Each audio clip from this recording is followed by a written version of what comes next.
Hello दोस्तों, नमस्कार। स्वागत है आपका हमारे YouTube channel Uttarakhand GK very easy tricks में। तो यूके ट्रिपल एससी के दोस्तों दो लेटेस्ट नोटिफिकेशन आए हुए हैं जो कि संबंधित है कनिष्ठ सहायक की भर्ती के संबंध में और वीडियो बीपीडीओ का जो रिजल्ट आया हुआ है उसके संबंध में। तो सबसे पहले हम बात करते हैं संवाद 213 जो कि संबंधित है आपका कनिष्ठ सहायक 746 पदों के एग्जाम रिजल्ट के संबंध में। जैसा कि दोस्तों आपको पता है कि आयोग के द्वारा रिजल्ट जारी कर दिया गया है इंटरमीडिएट स्तर की परीक्षाओं का। उसमें कुछ पदों पर टाइपिंग परीक्षा होनी है और कुछ पदों पर टाइपिंग परीक्षा नहीं होनी है। उसी के संबंध में ये नोटिफिकेशन है, तो पढ़ लेते हैं इसके बारे में। इसके बाद में दूसरा नोटिफिकेशन है वीडियो बीपीडीओ भर्ती से संबंधित। ठीक है, तो दोनों के बारे में हम बात करेंगे। तो देख सकते हैं आप संवाद 213 इंटरमीडिएट अर्हता वाले विभिन्न पदों पर जारी परीक्षा परिणाम दिनांक 1/4/2022 के संबंध में। इस परीक्षा में दोस्तों कुल पदों की संख्या कितनी है? 759 पद हैं, जिसमें से 530 पद ऐसे हैं जिनके लिए टाइपिंग होनी अनिवार्य है। मात्र 39 ऐसे पद हैं जिनके लिए टाइपिंग मतलब मात्र 239 के आसपास 229 के आसपास में ऐसे पद हैं जिन पे टाइपिंग नहीं होनी है। ठीक है, और टाइपिंग चाहिए 4000 की डिप्रेशन पर आवर। ठीक है, अभ्यर्थी अवगत है कि राज्य सरकार द्वारा निर्धारित व्यवस्था के अनुरूप टंकण परीक्षा के लिए 1:4 के अनुपात में अभ्यर्थियों को आमंत्रित किए जाने का प्रावधान है। इसी कारण 2086 अभ्यर्थियों को टंकण परीक्षा के लिए यानी कि टाइपिंग के लिए चयन सूची में स्थान मिला है। शेष 227 पदों पर टंकण एक अनिवार्य अर्हता नहीं है। अतः वर्तमान चयन सूची में स्थान प्राप्त जो अभ्यर्थी टंकण परीक्षा में भाग नहीं लेंगे या टंकण परीक्षा में अनर्ह होते हैं, यदि वे मेरिट में हैं तो इन 227 पदों के लिए वे अर्ह होंगे। टंकण में अर्ह अभ्यर्थी सभी पदों के लिए पात्र होंगे। आप देखिए दोस्तों, यहाँ पर दो चीज़ें हैं। ठीक है, ऐसा नहीं है कि जिन लोगों को टाइपिंग नहीं करनी है उनका रिजल्ट पहले आ जाएगा, उनको ज्वाइनिंग मिल जाएगी। ऐसा नहीं होगा दोस्तों, पहले आप लोगों की आप टाइपिंग प्रोसेस होगी। ठीक है, जो भी अभ्यर्थी टाइपिंग देना चाहते हैं वो टाइपिंग देंगे। ठीक है, अगर आपको लग रहा है कि आपके मार्क्स अच्छे हैं, आप नॉन टाइपिंग पोस्ट में सेलेक्ट होना चाहते हैं और बिना टाइपिंग के ही आप एंटर करना चाहते हैं, तो आप अपनी टाइपिंग को छोड़ भी सकते हैं। लेकिन मैं आपसे ये सजेस्ट करूँगा कि आप लोग टाइपिंग को जरूर अटैम्प्ट करें।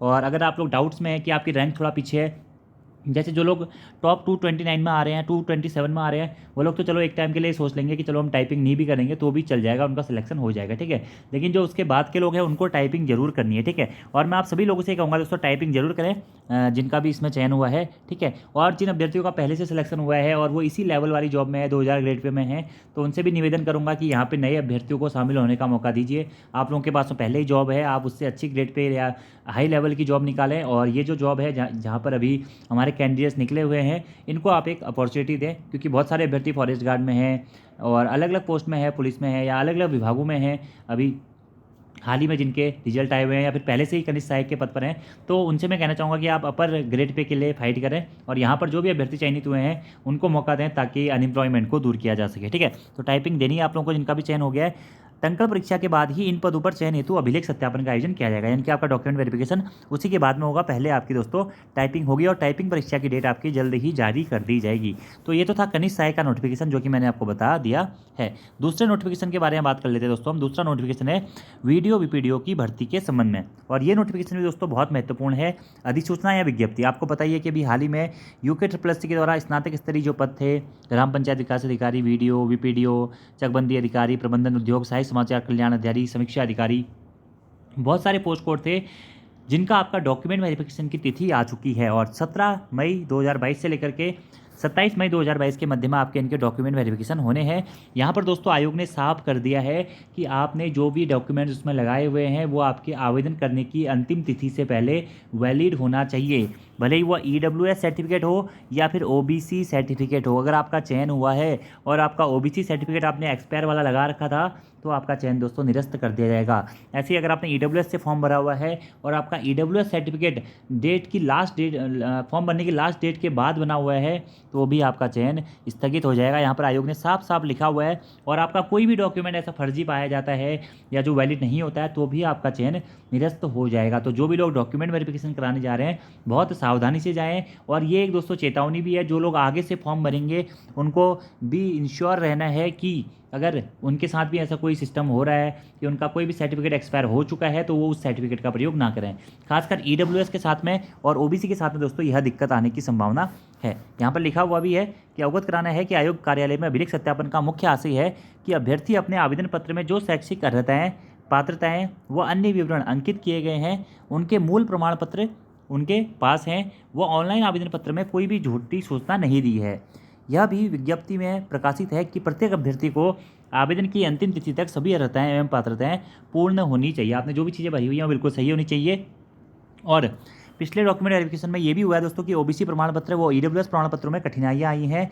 इन दोनों मामलों में भी यही नियम लागू होगा कि प्रत्येक अभ्यर्थी के पास आवेदन भरने की तिथि और आवेदन करने की अंतिम तिथि तक वैध प्रमाण पत्र अनिवार्य होना चाहिए। ठीक है, आयोग के द्वारा पुराने मतलब इससे पहले वाले मामलों में आख्या भी ली गई थी, स्पष्टीकरण भी ली गई थी, लेकिन वहाँ पे स्पष्ट आख्याएँ प्राप्त नहीं हुई थी, जिस कारण आयोग को काफ़ी कठिनाई आई थी और आयोग ने ये पूर्णतः यह निर्णय ले लिया दोस्तों कि अब आयोग द्वारा स्थापित नियम के अनुरूप ऐसा कोई स्पष्टीकरण या आख्या प्राप्त नहीं की जाएगी।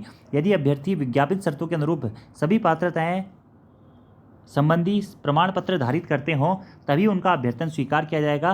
किसी अन्य किसी भी मामले में कोई स्पष्टीकरण या आख्या प्राप्त नहीं की जाएगी। यानी कि यहाँ पर दोस्तों साफ साफ लिखा गया है। और ईडब्ल्यूएस प्रमाण पत्र के संबंध में भी आयोग ने यहाँ पे लिखा है कि ईडब्ल्यूएस प्रमाण पत्र के लिए अब राज्य सरकार द्वारा आदेश दिनांक 9/11/2021 के द्वारा प्रारूप भी निर्धारित कर दिया गया है व इसकी अवधि भी निर्धारित की गई है। अतः इसी व्यवस्था के अनुरूप ईडब्ल्यूएस प्रमाण पत्र लाना अनिवार्य होगा। ओबीसी प्रमाण पत्र भी आवेदन की अंतिम तिथि या आवेदन करने की अंतिम तिथि तक पूर्ण व स्पष्ट होना अनिवार्य है। यहाँ पर साफ साफ लिखा गया है दोस्तों।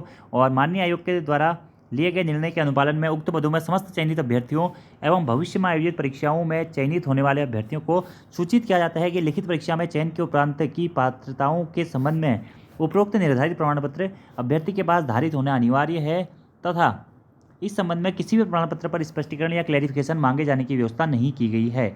अभिलेख सत्यापन के समय अभ्यर्थी के द्वारा उपरोक्त निर्धारित प्रमाण पत्र जारी विज्ञापन के सापेक्ष आवेदन करने की तिथि या आवेदन करने की अंतिम तिथि तक वैलिड होना अनिवार्य है। उक्त अवधि तक वैध प्रमाण पत्र प्रस्तुत न किए जाने की स्थिति में संबंधित अभ्यर्थी का अभ्यर्थन निरस्त कर दिया जाएगा।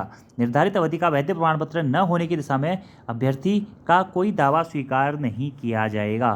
तो यहाँ पर दोस्तों आयोग ने स्पष्ट कर दिया है कि जिन भी लोगों का ईडब्ल्यूएस या फिर ओबीसी सर्टिफिकेट एक्सपायर होगा फॉर्म भरने के समय पे या उस टाइम की अंतिम तिथि से पहले, तो उन लोगों को यहाँ पर दिक्कत आ सकती है। तो ये थे दोस्तों आज के दो नोटिफिकेशन। आई होप आप लोगों को थोड़ी सी नॉलेज मिली हो। और जो भी कैंडिडेट्स आगे से फॉर्म भरेंगे तो उनको बी श्योर आपको चेक कर लेना है कि आपने कहीं फॉर्म तो गलत नहीं भरा हुआ है, क्योंकि बहुत सारे लोग जब इतनी मेहनत करके सिलेक्शन लेते हैं उसके बाद में ऐसी प्रॉब्लम आती है तो उनको कई सारी समस्याओं का सामना करना पड़ता है। और एक और छोटी सी अपील है दोस्तों आप सभी लोगों से कि अगर आप लोग पहले से ही देखिए कनिष्ठ सहायक में 2000 का ग्रेड पे है मैक्सिमम पोस्टों में, तो अगर आप पहले से किसी 2000 की ग्रेड पे भी जॉब कर रहे हैं तो मेरा ये मानना है कि आप लोगों को दोस्तों कनिष्ठ सहायक में टाइपिंग नहीं करनी चाहिए।